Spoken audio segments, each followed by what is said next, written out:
മിൻസെ ഏറ്റവും കൂടുതൽ സപ്പോർട്ട് ചെയ്ത് ആരൊക്കെയാണ്? എന്റെ പാരന്റ്സ്, പിന്നെ എന്റെ ഹസ്ബൻഡ്, എന്റെ മോള്. ആദ്യമായിട്ട് പറയാന്നുള്ളത് സാറന്മാരുടെ ഒരു അപ്രോച്ചാണ്. അപ്പൊ അതെന്ന് വെച്ചാൽ ഭയങ്കര സപ്പോർട്ടാണ് നമുക്ക് കിട്ടിയിട്ടുള്ളത്. നമ്മൾ ഒത്തിരി പ്രയാസങ്ങളിലൂടെ ആയിരിക്കും നമ്മളെ ക്ലാസ്സിൽ വരുന്നത്. പക്ഷെ അവിടെ വന്നു കഴിഞ്ഞാൽ നമുക്ക് പഠനമല്ലാണ്ട് ഒരു ചിന്തയും നമ്മുടെ മനസ്സിൽ വരില്ല. അപ്പൊ ഞാൻ മോളത്ത് പറയും, മക്കളെ മോളും പഠിക്കുകയാണ്, ഉമ്മയും ഒരു യാത്ര തുടങ്ങുവാണ്, ഇത് എന്തെങ്കിലും കര കയറുമായിരിക്കും എന്നൊരു വിശ്വാസത്തിൽ ഞാൻ പഠിച്ചു തുടങ്ങിയതാണ്.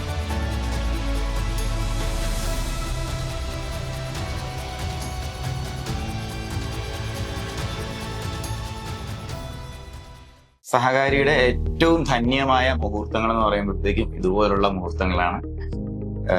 എന്തുകൊണ്ടെന്നാല് നമ്മള് ഇപ്പൊ നിലവിലെ കേരള ബാങ്കിലെ വിജയികളാണ് നമ്മൾ പരിചയപ്പെടുന്നത്. അപ്പോ മിൻസിയാണ് ഇന്നത്തെ അതിഥി എന്ന് പറയാൻ പറ്റത്തില്ല. മിൻസി നമ്മുടെ ഓഫീസിലോട്ട് വന്നിരിക്കുകയാണ് സന്തോഷം പങ്കുവയ്ക്കാനായിട്ട്. എത്ര കാലമെന്ന് ചോദിച്ചു കഴിഞ്ഞാല് ഒന്നിപ്പോ കേരള ബാങ്ക് റാങ്ക് ലിസ്റ്റ് വന്നതിന് ശേഷം 2 വർഷമല്ലേ, 1 വർഷമല്ലേ, 1 വർഷത്തെ കഷ്ടപ്പാട്. അതിനു മുന്നത്തെ കഷ്ടപ്പാടെന്ന് പറഞ്ഞു കഴിഞ്ഞാല് 2022 20 മുതൽ തുടങ്ങി സഹകാരിയിൽ നമ്മൾ ഓഫ്ലൈൻ ക്ലാസ് തുടങ്ങുമ്പോൾ ആദ്യമായിട്ട് പഠിക്കാൻ വരുന്നത് സഹകാരിയുടെ ക്ലാസ്. അതായത് നമ്മള് വട്ടപ്പാറ ഒരു ചെറിയ സ്ഥലത്ത് ഒരു 10-20ഓളം കുട്ടികൾ മാത്രം വെച്ചുകൊണ്ട് ഓഫ്ലൈൻ തുടങ്ങിയപ്പോഴേ വന്ന ആളാണ് മിൻസിയ. അതിനുശേഷം പഠനവും അതിനോടൊപ്പം റിസർച്ച് വർക്കും അല്ലേ? അപ്പൊ നിങ്ങൾക്ക് ഒരുപാട് പേർക്ക് പരിചയമായിരിക്കും മിൻസിയ മാഡം. നിങ്ങൾ ഒരുപാട് ടീമുകളെ നയിച്ചുകൊണ്ട് വന്ന മെന്റർ കൂടെയാണ് അദ്ദേഹം ഇപ്പൊ നിലവില്. ഇപ്പൊ എത്ര കുട്ടികളുണ്ട് മിൻസിയുടെ ബാച്ചിൽ? 3 ബാച്ചുണ്ട്, 700ഓളം കുട്ടികളെ പഠിപ്പിച്ചുകൊണ്ട് കൂടെ ഇരിക്കുന്ന ഒരു വ്യക്തിയാണ്. അപ്പോ എന്തായാലും ഇത്രയും മതിയല്ലോ ആമുഖമായിട്ട് മിൻസിയെ കുറിച്ച് പറയാനായിട്ട്. ഒരു ദീർഘകാലത്തെ ബന്ധമാണ് നമ്മുടെ സ്ഥാപനമായിട്ട്. കേരള ബാങ്ക് കുത്തി തുറന്ന് ഒപ്പിട്ട് വന്ന് നിൽക്കുകയാണ്. ഓക്കെ, അപ്പോ ഒപ്പിടുന്നത് വരെ ആയിരിക്കണം നമ്മുടെ പഠനം നമ്മൾ എപ്പോഴും പറയാറുണ്ട്.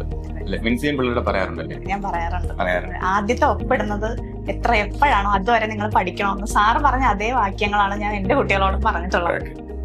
അപ്പൊ അതുവരെ ശരിക്കും ഇപ്പോഴും മിൻസിയെ പഠിച്ചുകൊണ്ടിരിക്കുകയാണ്. ഞാൻ പഠിക്കണം. അപ്പൊ കേരള ബാങ്ക് JCI എഴുതിയിട്ടും ഈ ഒരു ലീഗൽ വാറിന്റെ ഒരു പ്രശ്നത്തില് അത് കിട്ടൂലേ എന്നുള്ള ഒരു സംശയത്തിലായിരുന്നു. അപ്പൊ ഞാനിപ്പോ കേസ് കാർഡ് ബാങ്കും ഞാനാണ് വരുന്ന മെന്റർ. അപ്പൊ അതും എഴുതി. അപ്പൊ അതും അത്ര ഒരു ആയിട്ടില്ലായിരുന്നു. അത്രയും നല്ല കട്ട് ഓഫ് ഉണ്ടായിരുന്നു. അപ്പൊ അതിനോട് അങ്ങ് എത്താൻ പറ്റിയിട്ടില്ലായിരുന്നു. അപ്പൊ അതുകൊണ്ട് ഇപ്പോഴും CCB നോക്കാമെന്ന് വിചാരിച്ചിരിക്കുന്ന ആ ഒരു അവസ്ഥയിൽ നിന്നാണ് ഇപ്പൊ പഠിച്ചവനായിട്ട് എനിക്ക് കേരള ബാങ്ക് എന്റെ കയ്യിൽ കൊണ്ട് എത്തിച്ചത്. അപ്പൊ എന്തായാലും സന്തോഷമായിട്ട് നമ്മളിപ്പോ നിലവിലിത് അപ്പോയിന്റ്മെന്റ് ലെറ്റർ അല്ല, ബ്രാഞ്ച് അലോട്ട്മെന്റ് ലെറ്റർ ആണ് കേട്ടോ. സന്തോഷം. ഓക്കെ മോളെ, അപ്പം ഈ ഒരു യാത്രയില് നമ്മള് മിൻസെ ഏറ്റവും കൂടുതൽ സപ്പോർട്ട് ചെയ്ത് ആരൊക്കെയാണ് ഓർക്കുന്നത്? ഒന്ന് ആദ്യമായിട്ട് എന്റെ പാരന്റ്സ്, പിന്നെ എന്റെ ഹസ്ബൻഡ്, എന്റെ മോള് 3-ാം മാസം തൊട്ട് തുടങ്ങിയ പഠനമാണ്. മോക്കിപ്പോ 6 വയസ്സായി. ഇപ്പോഴാണ് അതിൽ നിന്നൊരു കര കയറി. മോളെ നഴ്സറിയിൽ വിട്ട് തുടങ്ങിയതിന്റെ അന്ന് മുതലാണ് ഞാനും സഹകാരിയിൽ പഠിക്കാൻ വന്നത്. അപ്പൊ ഞാൻ മോളത്ത് പറയും, മക്കളെ മോളും പഠിക്കുകയാണ്, ഉമ്മയും ഒരു യാത്ര തുടങ്ങുവാണ്, ഇത് എന്തെങ്കിലും കര കയറുമായിരിക്കും എന്നൊരു വിശ്വാസത്തില് ഞാൻ പഠിച്ചു തുടങ്ങിയതാണ്. മോള് 2ാം ക്ലാസ്സിലായി, ഞാൻ കേരള ബാങ്കിലുമായി. ഓക്കെ, അപ്പം നിങ്ങൾ ഈ സഹകരണ മേഖലയിൽ പഠിക്കുന്ന കുട്ടികളെ സംബന്ധിച്ച് നിങ്ങൾക്ക് ഒരുപാട് പേർക്ക് ഈ പറഞ്ഞ പോലെ കുറെ കാലം നിൽക്കാൻ അല്ലെ, ഇഷ്ടപ്പെട്ട് നിൽക്കാൻ വേണ്ടിയിട്ടുള്ള മനസ്സില്ലാത്ത ഒത്തിരി ആൾക്കാരുണ്ട്. അപ്പൊ നിങ്ങൾ മനസ്സിലാക്കുക, നമുക്കത് കിട്ടാനുള്ള സാധനം ഉണ്ട് ഇവിടെ. കാര്യം നമുക്ക് CSCB ആണെങ്കിലും അത്രയും ഓപ്പർച്യൂണിറ്റി ഉണ്ട്, ബാക്കിയുള്ള PSC പരീക്ഷകളാണെങ്കിലും അത്രയും ഓപ്പർച്യൂണിറ്റി ഉണ്ട്. വേണമെന്നും പറഞ്ഞ് നമ്മൾ സീരിയസ് ആയിട്ട് നിൽക്കുന്ന ആൾക്കാരെ സംബന്ധിച്ച് ഒരു സംശയമില്ല നമുക്ക് കിട്ടുമെന്നുള്ളതാണ്. സഹകാരി വന്നതിന് ശേഷമുള്ള എക്സ്പീരിയൻസ് ചോദിക്കുന്നതിനോട് പ്രത്യേകിച്ച് അർത്ഥമൊന്നുമില്ല. നമ്മുടെ ഓഫ്ലൈൻ ക്ലാസ്സിൽ ഉണ്ടായിരുന്നല്ലോ, ഓഫ്ലൈൻ ക്ലാസ് 1 വർഷം ഉണ്ടായിരുന്നു. അപ്പോ 1.5 വർഷം. അപ്പൊ നമുക്ക് അവിടെ നമുക്ക് JCI ആൻഡ് കേരള ബാങ്ക് നടക്കുന്ന സമയത്തുണ്ടായിരുന്ന ഓഫ്ലൈൻ ക്ലാസിന്റെ പഠനത്തിന്റെ വിശേഷങ്ങൾ പറഞ്ഞു കഴിഞ്ഞാല് ആദ്യമായിട്ട് പറയാന്നുള്ളത് സാറന്മാരുടെ ഒരു അപ്രോച്ചാണ്. അപ്പൊ അതെന്ന് വെച്ചാൽ ഭയങ്കര സപ്പോർട്ടാണ് നമുക്ക് കിട്ടിയിട്ടുള്ളത്. നമ്മൾ ഒത്തിരി പ്രയാസങ്ങളിലൂടെ ആയിരിക്കും നമ്മളെ ക്ലാസ്സിൽ വരുന്നത്. പക്ഷെ അവിടെ വന്നു കഴിഞ്ഞാൽ നമുക്ക് പഠനമല്ലാണ്ട് ഒരു ചിന്തയും നമ്മുടെ മനസ്സിൽ വരില്ല. പഠിക്കുക, എക്സാം എഴുതുക, റിവിഷൻ ചെയ്യുക, പഠിക്കുക, എക്സാം എഴുതുക, റിവിഷൻ ചെയ്യുക, ഈ ഒരു സ്ട്രാറ്റജി മാത്രമാണ് ഞാൻ ഇതുവരെയും മുന്നോട്ട് പോയിക്കൊണ്ടിരുന്നത്. ഇപ്പൊ സഹകാരിയുടെ റാങ്ക് ഫയൽ ആവട്ടെ, PYQ ഞങ്ങൾ ഓരോ ദിവസം കുറച്ച് പേര് ചേർന്നിരുന്നിട്ട് PYQ ഓരോ ദിവസവും ചെയ്ത് നോക്കുന്നുണ്ട്. സഹകാരിയുടെ ഒത്തിരി മോഡൽ ക്വസ്റ്റ്യൻസ് ചെയ്യാൻ പറ്റി. അതൊക്കെ നമുക്ക് ആ ഒരു പരീക്ഷ സമയത്താണ് ഇതെല്ലാം നമ്മളെല്ലാം കണ്ട ക്വസ്റ്റ്യൻസ് ആയിരുന്നു ആ സമയത്ത്. എല്ലാം ഒരു ക്വസ്റ്റ്യൻ പോലും പുറത്തുനിന്ന് അതായത് കാണാത്ത ഒരു ക്വസ്റ്റ്യൻ ഇത് കണ്ടിട്ടില്ല എക്സാം ആ സമയത്ത്. അതൊക്കെ ആ PYQ സഹകാരിയുടെ PYQ ചെയ്തതിനും അതിന്റെയൊക്കെ ഒരു എഫക്റ്റ് ആണ് ആ ഒരു പരീക്ഷ സമയത്ത് എനിക്ക് 61 മാർക്ക് ഉണ്ടായിരുന്നു. അപ്പം അത്രയും കിട്ടിയത് ഈ ഒരു സഹകാരിയുടെ ഒരു കോച്ചിങ്ങിൽ അറ്റൻഡ് ചെയ്തത് കൊണ്ട് മാത്രമാണ്. അതിനോടൊപ്പം എനിക്ക് തോന്നുന്നു നിങ്ങൾ ഈ ക്വസ്റ്റ്യൻ പ്രിപ്പറേഷനിലും അല്ലേ? അതെ, ക്വസ്റ്റ്യൻ പ്രിപ്പറേഷനിലും എല്ലാം അറ്റൻഡ് ചെയ്ത് കൊണ്ടത് ആ ഒരു വെരിഫിക്കേഷൻ പ്രോസസ് എല്ലാ പരിപാടിയിലും ഇവരുണ്ട്. ഇവര് കണ്ടിട്ട് ഒരു സാധനം പുറത്തോട്ട് വരത്തുള്ളൂ. അപ്പോ മിൻസിയ പഠിക്കുന്നതിനോടൊപ്പം നമ്മൾ ഒരുപാട് പേർക്ക് നമ്മൾ പഠിക്കാൻ വേണ്ടിയിട്ടുള്ള അഡ്വൈസ് കൊടുക്കുന്ന ആളും കൂടെയാണ്. അപ്പോൾ അങ്ങനെ ആ ഒരു തരത്തിൽ നോക്കുമ്പോഴത്തേക്കും മിൻസിയുടെ ഇതായിട്ടുള്ള സ്പെഷ്യൽ ആയിട്ടുള്ള ഒരു പഠനത്തിലുള്ള അപ്രോച്ചുകൾ എന്തൊക്കെയായിരുന്നു? ആദ്യമായിട്ട് എനിക്ക് സഹകാരിയുടെ നോട്ടുകളാണ് ഞാൻ പഠിക്കുന്നത്.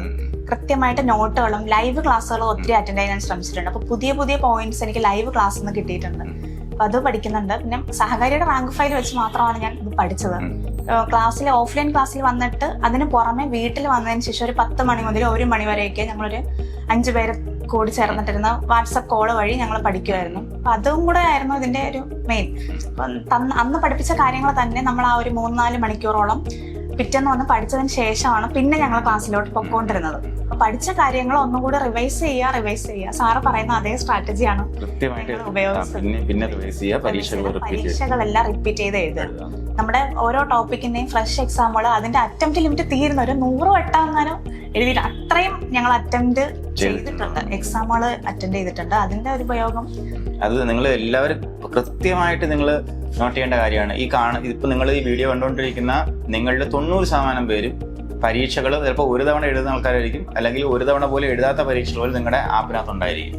പക്ഷെ ജോലി വാങ്ങുന്ന ആൾക്കാർ അല്ലാന്നുണ്ടെങ്കിൽ ആദ്യ റാങ്കുകളിലേക്ക് എത്തുന്ന ആൾക്കാർ എന്ന് പറയുമ്പോഴത്തേക്കും അറ്റംപ്റ്റ് ലിമിറ്റ് തീരുന്നവരെ പരീക്ഷ എഴുതുന്ന ആൾക്കാരാണ്. അപ്പൊ എന്തുകൊണ്ടാണ് നിങ്ങൾക്ക് പരീക്ഷ എഴുതാൻ പറ്റാത്തതെന്ന് ചോദിച്ചു കഴിഞ്ഞാൽ അതിനകത്ത് വേറൊരു കാര്യമുണ്ട്. നമ്മുടെ ബ്രെയിൻ പലപ്പോഴും നമുക്ക് എക്സ്ക്യൂസ് വന്നുകൊണ്ടിരിക്കും അല്ലേ, അതിന്നിങ്ങനെ പിന്നെ ചെയ്യാം, കുറച്ചുകൂടി നന്നായിട്ട് പഠിച്ചിട്ട് ചെയ്യാം, ഇങ്ങനെ ഓരോ സാധനം തന്നുകൊണ്ടിരിക്കും. അത് നമ്മുടെ ആരും പ്രശ്നമല്ല, നമ്മുടെ നോർമലി നമ്മൾ അങ്ങനെയാണ്, അതുകൊണ്ട് അങ്ങനെ സംഭവിച്ചു പോകുന്നതാണ്. അപ്പോൾ അതുകൊണ്ട് നിങ്ങൾ ശ്രദ്ധിക്കേണ്ട കാര്യം പരീക്ഷ എഴുതുക. അത് ഇനിയിപ്പം ഇൻ കേസ് പെർഫെക്റ്റ് അല്ലെങ്കിൽ കൂടിയും പരീക്ഷ എഴുതുക. ഗുളിക കഴിക്കുന്ന പോലെ അങ്ങനെ എഴുതിയേക്കും അല്ലേ. അതിന്റെ എഫക്റ്റ് ആണ് പിന്നെ നമുക്ക് ശരിക്കും ഉണ്ടാവുക. അപ്പോൾ ഒരുപാട് ഉദ്യോഗാർത്ഥികൾ ഇപ്പൊ നിലവിൽ CSCB ഒരുപാട് നിങ്ങളെ ബാച്ചിൽ നിന്ന് മിൻസിയുടെ ബാച്ചിൽ നിന്ന് ഒരുപാട് പേര് സർവീസിൽ കയറിയിട്ടുണ്ട്. ഇനിയിപ്പോ ലിസ്റ്റ് JCI കേസ് കാർഡ് ബാങ്കിന്റെ ഒത്തിരി പേര് ലിസ്റ്റിൽ വന്നിട്ടുണ്ട്, മെയിൻ ലിസ്റ്റിൽ വന്നിട്ടുണ്ട്. ഞാൻ മെന്ററായിട്ട് ബാച്ചിൽ ഒത്തിരി പേര് വന്നിട്ടുണ്ട്. അപ്പൊ എന്നെ വിളിച്ച് പറഞ്ഞ എല്ലാ കുട്ടികൾക്കും നമ്മളന്ന് ഒത്തിരി ഇതായിട്ടാണ് നമ്മൾ നോക്കിയത്. അപ്പൊ അവരുടെ ആ ഒരു സ്നേഹം ഇപ്പോഴും ഉണ്ട്. ഒത്തിരി പേര് മെസ്സേജ് മിസ്സിന് കിട്ടിയല്ലോ എന്ന് പറഞ്ഞിട്ട്. ഓക്കെ, അപ്പൊ നമ്മള് വിജയത്തിൽ എത്തുന്നതിനോടൊപ്പം ഒരുപാട് പേരെ എത്തിക്കാൻ പറ്റുന്നതും ശരിക്കും പറഞ്ഞാൽ വളരെ വലിയൊരു കാര്യമാണ്. കാര്യം എന്ന് പറയുമ്പോൾ മിൻസിയൊക്കെ പോലുള്ള ആൾക്കാർ നടന്നു പോയ വഴികളിൽ നിങ്ങളുടെ കാൽപാദങ്ങൾ എന്നും ഓർമ്മിക്കപ്പെടും. ഓക്കെ, അപ്പൊ ഇനി വരാൻ പോകുന്ന ഒരുപാട് കുട്ടികളുണ്ട് മക്കളെ. അപ്പൊ അവരോടത്ത് എന്താണ് പറയാനുള്ളത്? ആദ്യമായിട്ട് പറയാനുള്ളത്, നിങ്ങൾക്ക് ആദ്യം ഒരു ലക്ഷ്യം വേണം. അപ്പോൾ എവിടെ എത്തണമെന്ന് നമ്മൾ ഒരു ചിന്തിച്ച് തുടങ്ങിയ ഒരു ലക്ഷ്യത്തിലൂടെ മാത്രമേ നമുക്ക് എത്താൻ പറ്റുള്ളൂ. മറ്റുള്ളവർ പറഞ്ഞ വഴിയിലൂടെ പോകാതെ നമ്മളെ സ്വന്തം നമുക്ക് എന്താണോ ആവേണ്ടിയിരുന്നത് ആ ലക്ഷ്യം നിങ്ങൾ ആദ്യം തിരിച്ചറിയുക. അതിനുശേഷം സഹകാരിയിലോട്ട് വരിക. എനിക്ക് അതേ പറയാനുള്ളൂ. ഞാൻ വന്ന വഴി എനിക്ക് പറഞ്ഞു തരാൻ പറ്റുള്ളൂ. അപ്പൊ അതുകൊണ്ട് പഠിക്കുക, എക്സാം എഴുതുക, റിവൈസ് ചെയ്യുക. അതിൽ കൂടുതലൊന്നും പറയാനില്ല. അപ്പൊ അങ്ങനെ ആകുമ്പോഴത്തേക്ക് നമുക്ക് പഠിക്കുക, കഷ്ടപ്പെട്ട് പഠിച്ചാല് എന്നാലും വിജയം ഉറപ്പാണ്. എസ്പെഷ്യലി നമ്മുടെ സഹകരണ മേഖലയിൽ അല്ലേ? അതെ, കുറച്ച് താമസിച്ചാലും അത് നമുക്ക് എത്തിച്ചേരുക തന്നെ ചെയ്യും. അപ്പൊ എല്ലാവർക്കും വിജയാശംസ നേരുകയാണ്. മിൻസിയോടും കുടുംബത്തോടൊപ്പം ട്രിവാൻഡ്രത്ത് നിന്നും